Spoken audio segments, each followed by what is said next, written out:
এরপরে আগামীকাল থেকে একটি বড় নাটকের জন্য বাংলা অপেক্ষা করে আছে। একটা টেবিল আর দুটো করে টুল বা চেয়ার পেতে খেয়াল নেই যে এই রাজ্যের কয়েক লক্ষ পরীক্ষার্থী তারা 12 তারিখ থেকে 27 তারিখ পর্যন্ত উচ্চ মাধ্যমিক পরীক্ষা দেবেন। আমি পশ্চিম বাংলার বেকার যুবক যুবতীদের বলবো যে যেখানে পারেন দলে দলে যান ফর্ম ফিল আপ করতে, আমাদের কোনো আপত্তি নেই। সব অনলাইন হয়ে যাওয়ার পরে, পোর্টাল হয়ে যাওয়ার পরে উচ্চ মাধ্যমিক পরীক্ষা চলাকালীন কেন লক্ষ লক্ষ যুবককে কালকে থেকে আপনাকে রাস্তায় নামাতে হবে? আপনি কেন অনলাইন পোর্টালের মাধ্যমে আবেদন গ্রহণ করছেন না? তথাকথিত মা মাটি মানুষ সরকারের মাননীয় মুখ্যমন্ত্রী এবং তার সরকার শিক্ষিত বেকার যুবক যুবতীদের সঙ্গে 2013 সাল থেকে লাগাতার প্রতারণা এবং চালাকি করছেন। 2013 সালে তৎকালীন অর্থমন্ত্রী ডক্টর অমিত মিত্রর বাজেটে যুব উৎসাহ প্রকল্প, যা 2013 সালের অক্টোবর মাসে নেতাজি ইন্ডোর স্টেডিয়ামে যুবশ্রী প্রকল্প এবং এমপ্লয়মেন্ট ব্যাংকের ঘোষণা, 17 লক্ষ আবেদনকারীর আবেদন নেওয়া, 1 লক্ষ আবেদনকারীকে মাসে 1,500 টাকা করে কিছুদিনের জন্য ভাতা দেওয়া, বাকি 16 লক্ষ আবেদনকারীকে অপেক্ষাতে থাকতে বলা, 1 লক্ষের চাকরি হয়ে গেলে বাকিরাও ক্রমান্বয়ে চাকরি পাবেন, এই রকম মিথ্যা প্রতিশ্রুতি নেতাজি ইন্ডোর স্টেডিয়ামে আধিকারিক মন্ত্রীদের রেখে বেকার যুবক যুবতীদেরকে বড় বড় স্বপ্ন দেখিয়েছিলেন, প্রতিশ্রুতি দিয়েছিলেন 14 সালের লোকসভা নির্বাচনে বৈতরণী পার হওয়ার জন্য। সেই যুবশ্রী প্রকল্পের মৃত্যু ঘটিয়েছেন এই মুখ্যমন্ত্রীর নির্দেশে তার অর্থমন্ত্রী ডক্টর অমিত মিত্র, যিনি 17-18 অর্থবর্ষ থেকে এই যুবশ্রী প্রকল্পে কোনো বরাদ্দ রাখেননি এবং এমপ্লয়মেন্ট ব্যাংক তুলে দিয়ে 17 লক্ষ আবেদনকারীর যে আবেদন ছিল, সেই আবেদন কোথায় গেছে? কেজি দরে বিক্রি হয়েছে না অন্য কিছু হয়েছে না পুড়িয়ে ফেলেছেন আমরা জানি না। এই 17 লক্ষর তালিকা আমাদের হাতে আছে, আমরা তাদের প্রত্যেকের সঙ্গে সম্পর্ক করব এবং তারা তাদের অভিজ্ঞতার কথা জনমানসে তুলে ধরবেন ক্রমান্বয়ে।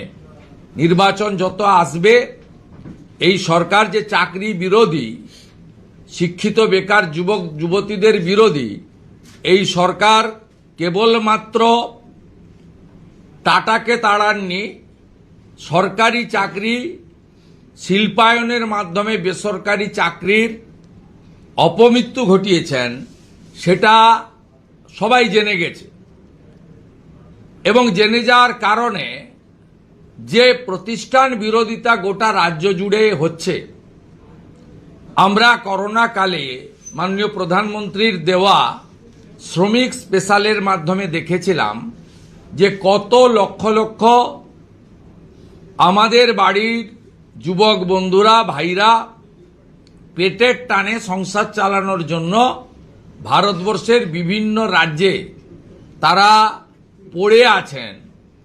তাদের থাকা খাওয়া, তাদের নিদারুণ কষ্টের মধ্যে তারা পড়ে আছেন।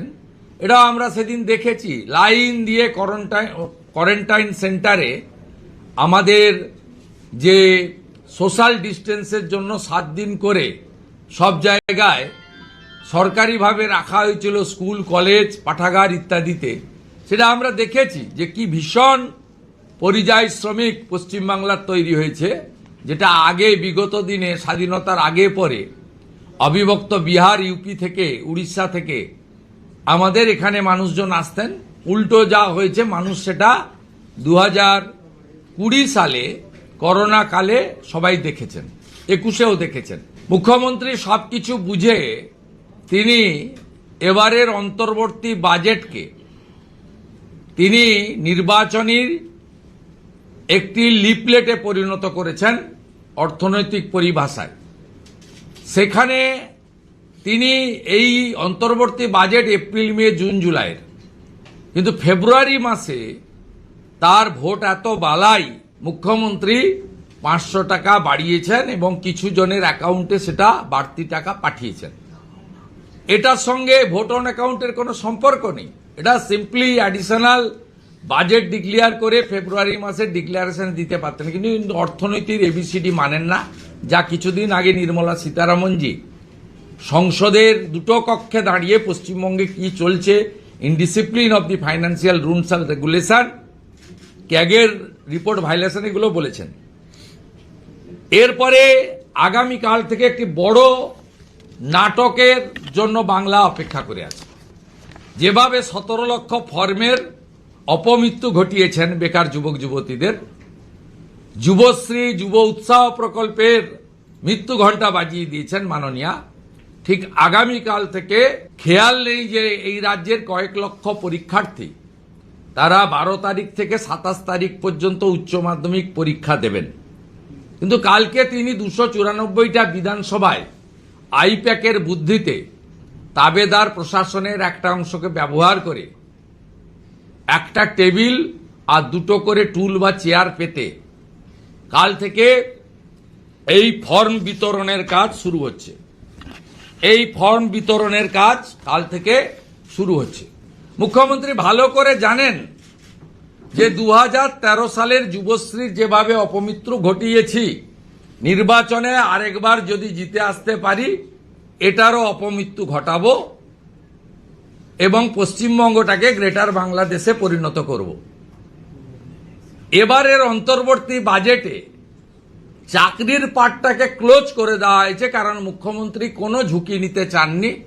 চাকরি দিলেই পার্থ অর্পিতারা টাকা চাকরি বিক্রি করবে, চাকরি বিক্রি করলেই হাইকোর্ট সুপ্রিম কোর্ট চেপে ধরবে, হাইকোর্ট সুপ্রিম কোর্ট চেপে ধরলেই সিবিআই ইডি ইত্যাদি ইনকাম ট্যাক্স আসবে, তারা এলেই পার্থকে জেলে যেতে হবে, সঙ্গে মানিককে যেতে হবে, সঙ্গে কল্যাণময়কে জেলে যেতে হবে, সঙ্গে এসপি সিনহাকে জেলে যেতে হবে, জীবন কৃষ্ণকে এখনো জেলে থাকতে হবে।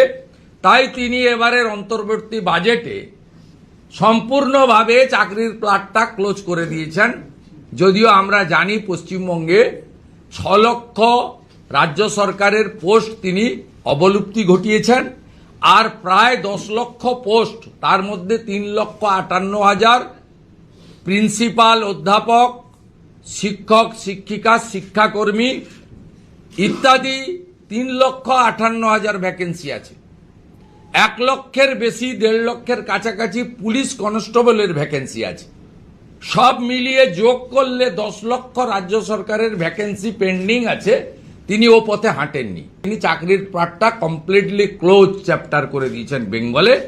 আগামীকাল থেকে টেবিল চেয়ার পেতে লম্বা লাইন পড়বে, আইপ্যাকের ক্যামেরা, চটি চাটা এক শ্রেণীর মিডিয়ার ক্যামেরা ঘুরবে, তারা মুখ্যমন্ত্রীর প্রশংসাসূচক বক্তব্য দেখবে যে অন্তত আমরা তো কিছু না হোক এটা পেতে চলেছি।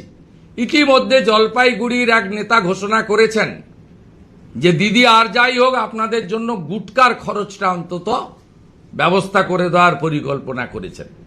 তাই প্রথম প্রশ্ন আমি করি রাজ্য সরকারকে, 2013 17 লক্ষর আবেদনকারীর ভবিষ্যৎ কি হলো জানান আপনি জনগণকে।